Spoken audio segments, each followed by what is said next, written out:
A labaran namu na yau za ku ji cewa gwamnatin jihar Kano ta bayyana shirin kafa sabbin cibiyoyin kula da cutar tamowa a faɗin ƙananan hukumomi 44 na jihar. Hukumar tattara harajin gida ta jihar Kano ta rufe kamfanoni da guraren kasuwancin da suka gaza biyan haraji. Sannan malamin addinin musulunci ya tunatar da musulmai da su kasance masu lura da muhalli.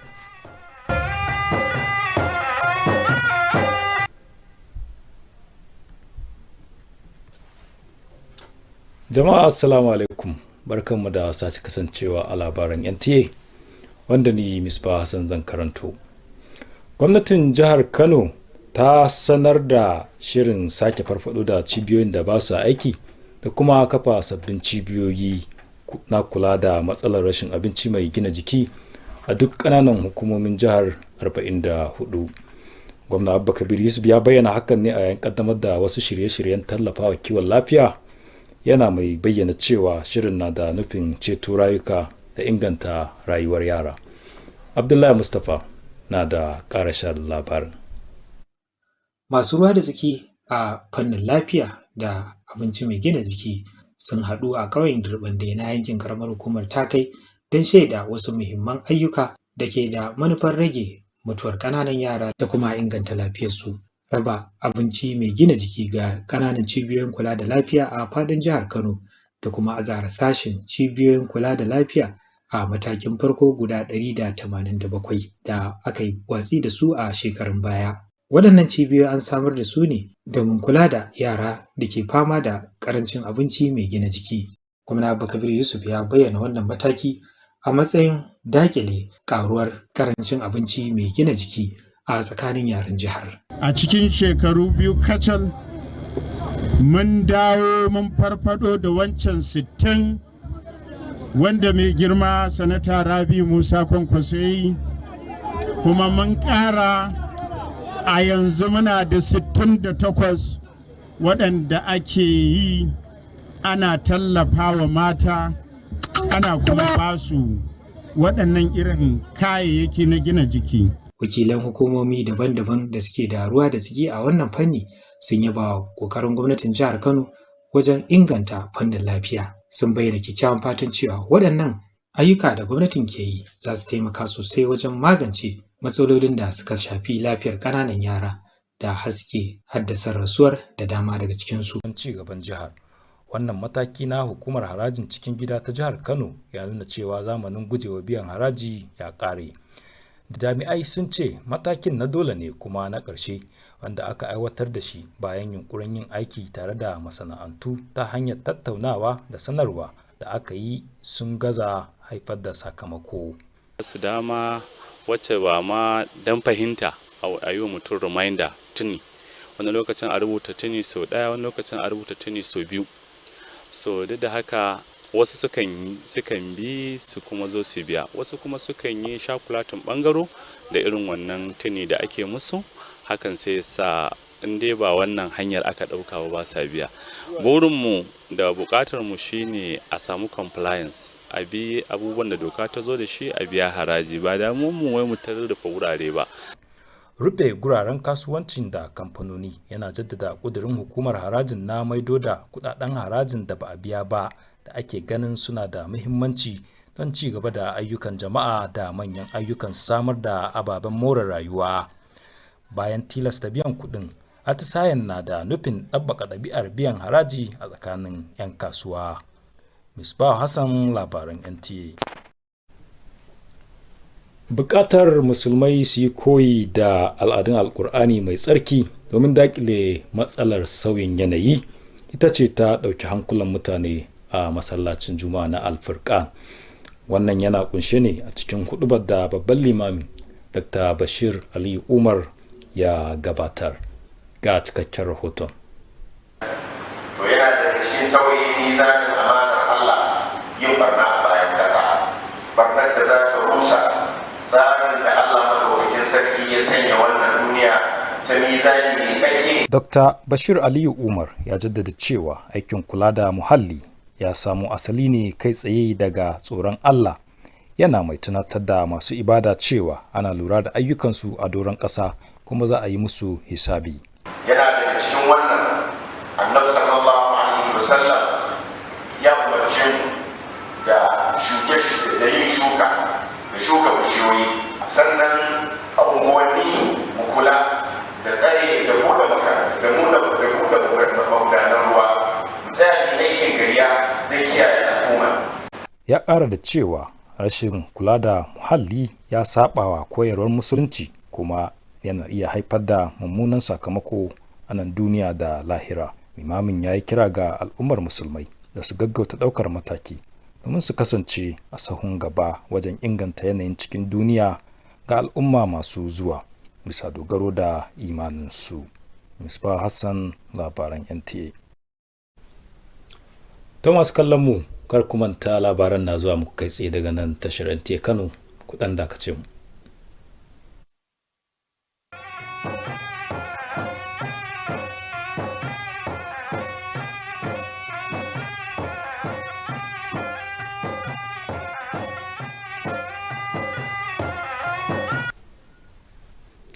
To barkanmu da dawowa, yanzu kuma labaran zai dora. Manyan mutane da 'yan uwa da mutane masu fatan alheri ga Alhaji Ibrahim Muhammad Gerawa, shugaban rukunin kamfanonin Gerawa, sun hallara a Kano a masallacin Alfurkan da ke Kano domin shaida ɗaurin auren ɗansa da 'yarsa wanda aka yi bayan sallar Juma'a. Mas'ud Aliyu ya rawaito cewa an biya kuɗin sadaki naira 500,000. Ga cikakken rahoton nasa. An ɗaura auren Dr. Maryam Ibrahim Muhammad Gerawa da Usman Muhammad Usman tare da Salisu Ibrahim Muhammad Gerawa da Hajara Aminu Uba. Iyalan sun amince da sadaki na naira 300,000 ga Maryam da kuma na Salisu naira 500,000 bisa tsarin addinin Musulunci wanda ya nuna girmamawa da darajar wannan aure. An gudanar da bikin cikin farin ciki da haɗin kai inda malamai suka jagoranci dukkan tsare-tsare bisa ka'idar addinin Musulunci.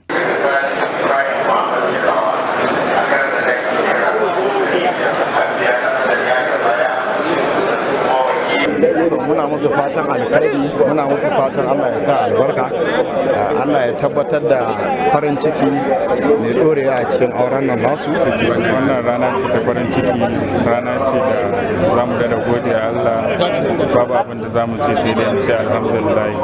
Wannan biki ya zama shaida ga irin kishin al'ada da darajar zamantakewa da iyalan ke nunawa. An rufe taron da fatan alheri da taya murna ga sabbin ma'auratan.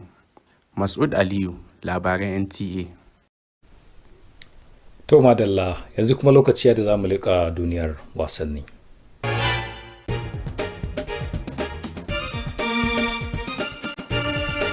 Super Falcons na Najeriya sun samu matsayi na 36 a duniya da maki 1,630.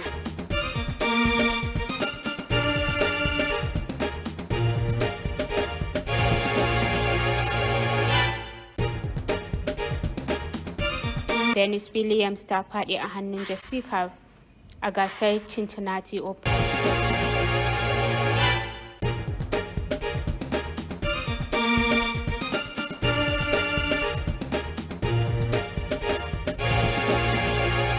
Manchester United na shirin canja Sesko daga Leipzig.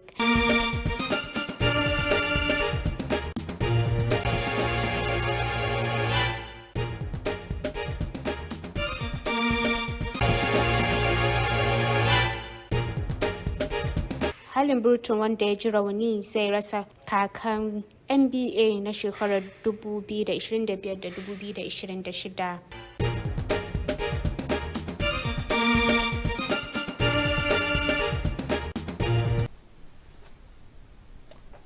To yanzu kuma sai hasashen masana kan yanayi da za a tashi da shi gobe a nan Kano da wasu daga cikin biranen ƙasar nan.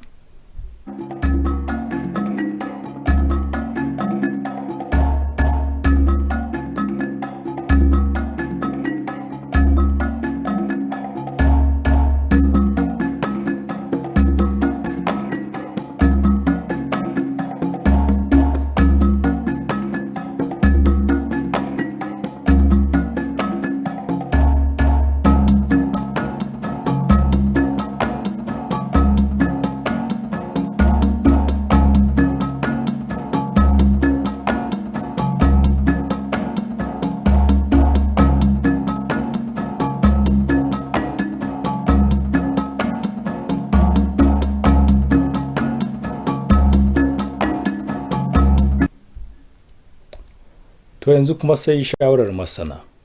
Tabbata kun gujewa wuraren da ke tattare da sauro da yawa yayin da cutar zazzabin cizon sauro ke karuwa saboda yanayin damina. To masu kallon mu da haka muka zo ƙarshen labaran na wannan dare. Allah ta shi mu lafiya.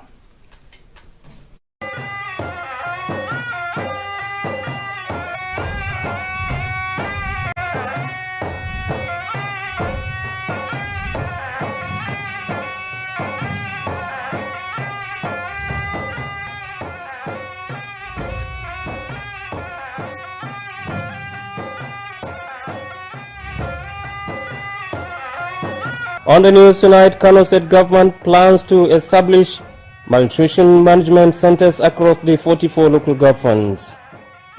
State Internal Revenue says defaulting companies for failing to meet tax obligations. Plus, Islamic cleric reminds Muslims to be environmentally vigilant. Thank you for joining us on NTA Kano News. I am Amin Umar, and now the news.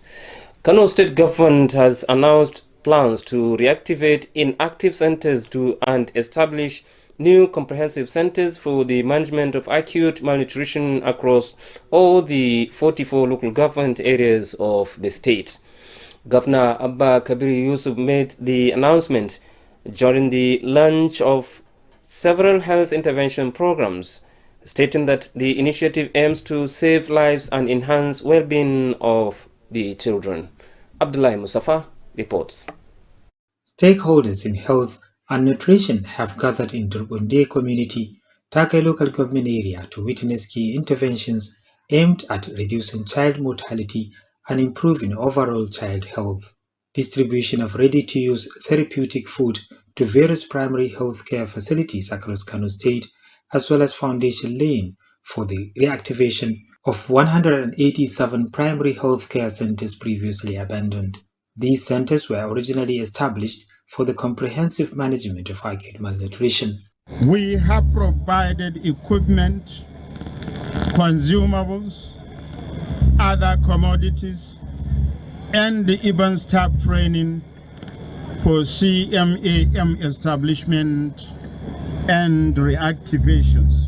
Representatives of various stakeholder agencies commended the Kano State government's renewed commitment to health services and programs. Kano State was the first state in Nigeria with the highest singular contribution to the Child Nutrition Fund, with the release of 500 million naira, which will date this is the highest single funding by states in Nigeria. They expressed optimism that these interventions will significantly help in addressing malnutrition and other life-threatening childhood diseases. In Kano, Abdullahi Mustafa, NTA News. Kano State Internal Revenue Service has intensified its enforcement, sealing several companies, organizations, and businesses across the state for failing to meet their tax obligations. Musbah Hassan reports that the move is part of the ongoing efforts to boost the state's internally generated revenue. The Kano State government remains committed to ensuring that all eligible taxpayers contribute their fair share to the state's development. This decisive action by the Kano State Internal Revenue Service is a clear signal that the era of tax evasion is over.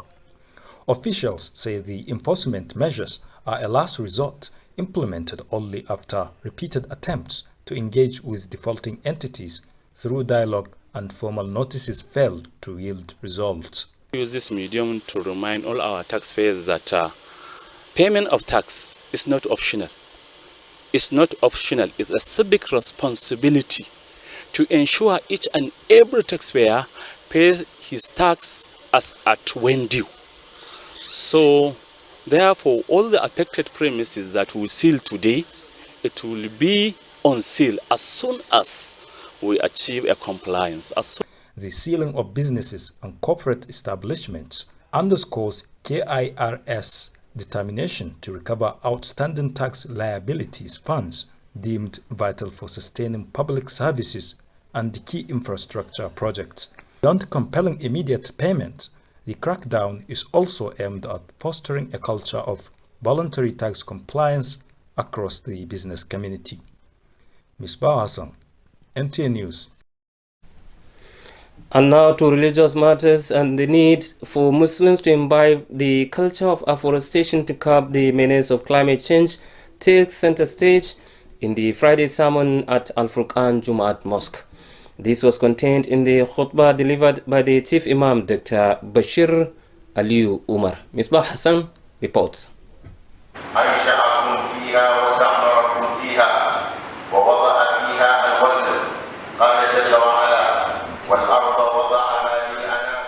Dr. Bashir Aliyu Umar underscored that the environmental stewardship stems directly from the fear of Allah, reminding worshippers that their actions on earth are observed and will be accounted for. He said neglecting the environment goes against Islamic teachings and could have severe consequences both in this world and hereafter.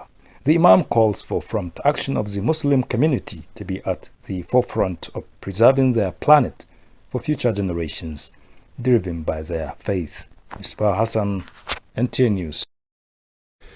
You are watching the news on Nta Kano, and there will be more reports after this timeout.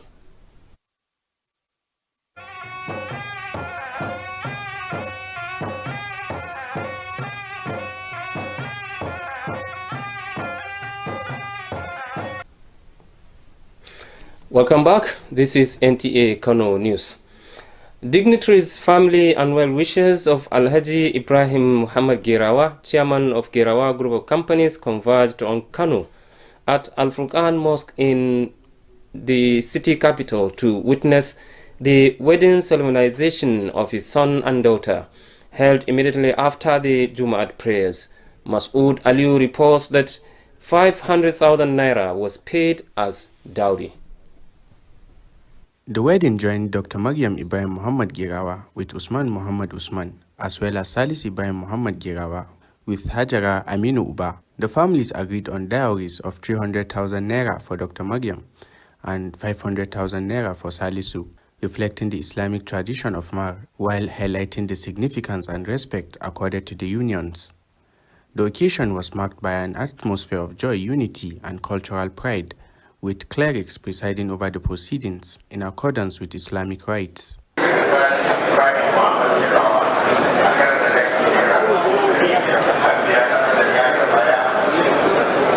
I wish their home to be full of love, happiness. I feel very excited, and it's a day full of greatness, and it's a very joyful day.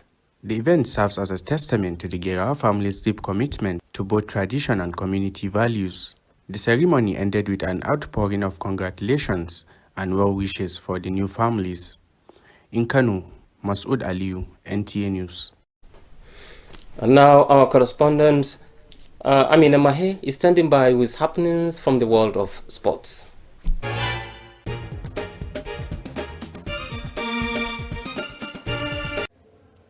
The Super Falcons of Nigeria are the best team in Africa and 36th in the world with 1,630 points, according to the latest FIFA ranking release.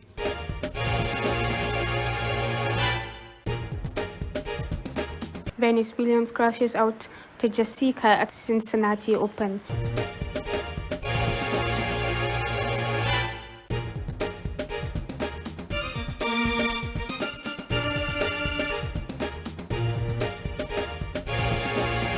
Manchester United set to sign Sesko from league scene.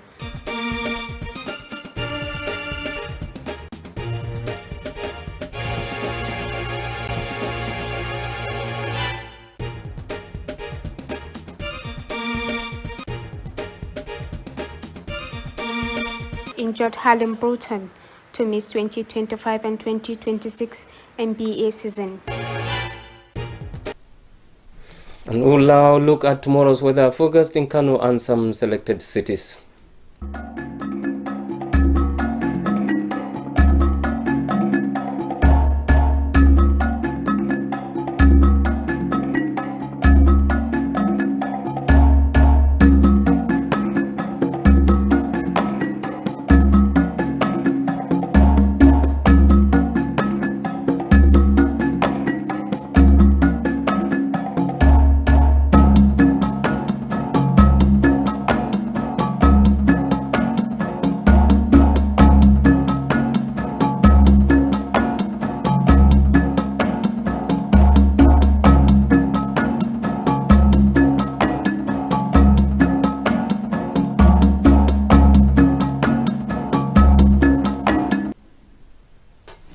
And now to experts' advice, which is advising us to avoid mosquito-prone areas as malaria cases are on the rise due to increase in mosquito breeding during this rainy season. That was the news. Thank you for watching. I am Amin Umar.